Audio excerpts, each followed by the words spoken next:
Assalamu alaikum. And to all of my non-Muslim people here, how's it going? My name is Gamila. I am a convert of 9 months and 3 days. And in case you were wondering, yes, I'm white, which might be unexpected to some of you, I know. But anyways, I kind of have a history that a lot of you probably wouldn't expect a Muslim to have. I'm a former supermodel and also a former drug addict. And I was born and raised born-again Christian. Both my parents are pastors. And all my childhood growing up, I tried really hard to connect with Christianity, and I just never really could. The whole Trinity idea never really made sense to me. And so I had a lot of questions growing up about Christianity and things like that. I guess you could say that perhaps because my parents pushed it on me so hard, a lot like what you went through. I went to church 3 times a week and did the whole thing. It kind of pushed me away, and I rebelled pretty bad when I grew up. And so up till when I was 17, started modeling, and when I was 20 years old, I became addicted to methamphetamine. And I started doing it because I figured if you're the skinniest model, you'll be the most successful model. But that's not necessarily the case, and it ended up ruining my life for 5 years. I did it day and night for 5 years, and basically, when you get into something like that, it brings you to a complete place of rock bottom. And a lot of people turn to religion once they hit a place like that. And I tried to turn to Christianity, and I tried with everything that I had to connect with it. I really honestly did. I couldn't feel it for some reason. A few years later,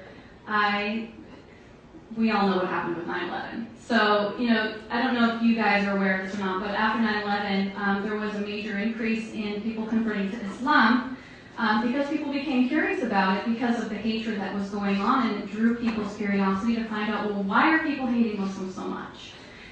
Same thing happened to me. It took me until last summer, until it finally clicked with me, until I finally saw and read what I needed to see, to finally get the connection.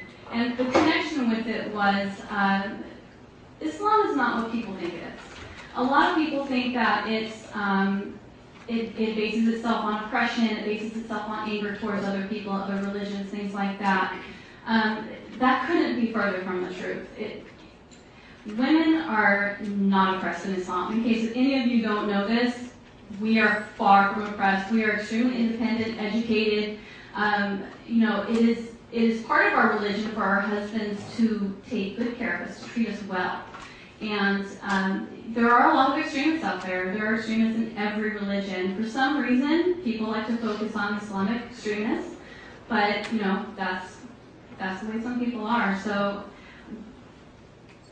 I think with the misconception that people have and trying to impose this idea that Muslims are these evil, angry people, it's causing more people to be drawn to Islam because it's people want to know why they want to hate what they hate. And when you start going online and you actually start reading the real things about Islam, not just the hatred and the things that are happening, people blowing people up, things like that, you get exposed to this whole different side of a religion that is based on peace and love and caring for one another. And being raised as a Christian, I had some morals instilled in me throughout my entire life that Christian values are very similar to Islamic values. Most people don't expect that. We love our neighbors. We focus on helping and loving other people. And, the 10 Commandments, pretty much, same thing. So we all believe that Jesus was a part of our religion. We believe a little bit differently. And I think that's what connected with me the most was the fact that Jesus did exist. Jesus was a part of the religion just as it was with Christianity. However, it wasn't a trinity. It was the fact that there is one God.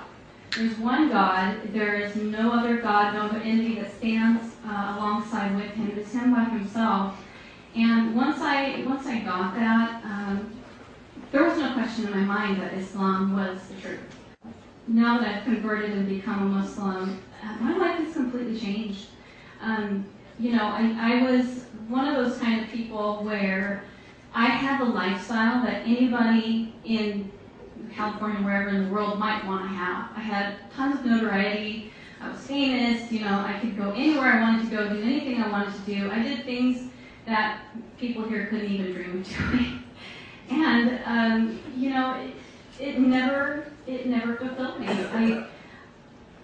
I always had this hole that no matter how hard I tried, no matter how much money I had, no matter how many drugs I did, no matter how famous I got and how many people said they loved me, it still was there. And there was never this peace. There was never this feeling of peace. And, when I converted, I chose to walk away from everything. I walked away from the entire lifestyle that had supported me since I was 17 years old. And giving that up, most people would expect that to be really hard. But it wasn't. It wasn't, because what I replaced it with was real. And it was peace, and it was truth. And it's given me the opportunity to see life through eyes that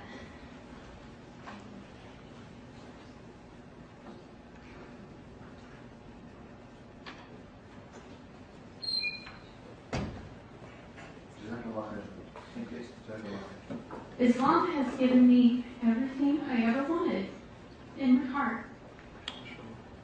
And I'm so grateful to God that He took me to a place where I could find Him. Because without Islam, I'd still be so sad. I'd still be so miserable. You guys don't understand that kind of pain that you can have from putting yourself out there and trying to sell yourself to a world who doesn't care about you.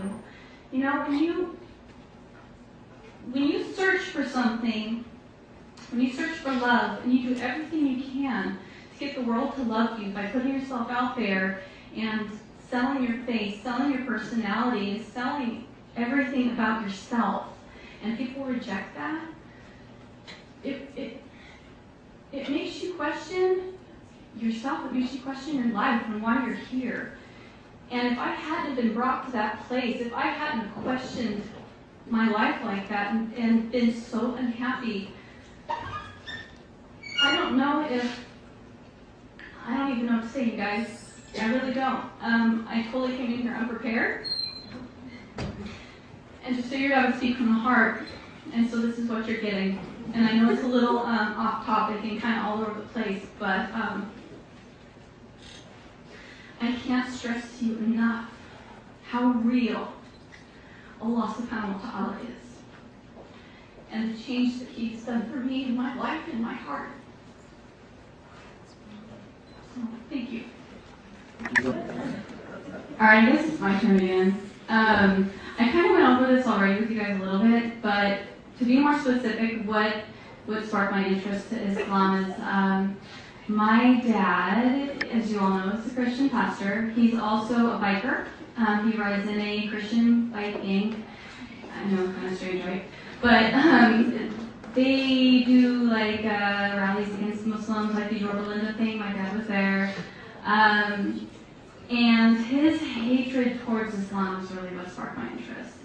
I wanted to know, why does my dad hate these Muslims so much that he's willing to take his entire Saturday, drive all the way out to Yorba Linda, and stand there with a sign and shout at these people when they're doing a fundraiser. Like, it's not like they're trying to blow somebody up. They're trying to raise money to help the homeless and to help beaten, oppressed women. So I researched it, and I found a website called whyislam.org. And that's where I really found the answers for the questions that I had. They were very specific answers. They were very concrete. They showed me the thing about Islam where it's a perfect combination of scientific facts and spirituality. And when I saw that, I was hooked. It made complete sense.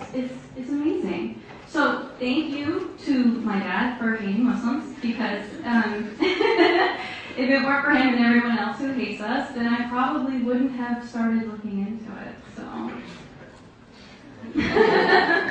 yeah, sorry. أفمن شرح الله صدره للإسلام فهو على نور من ربه فويل للقاسية قلوبهم من ذكر الله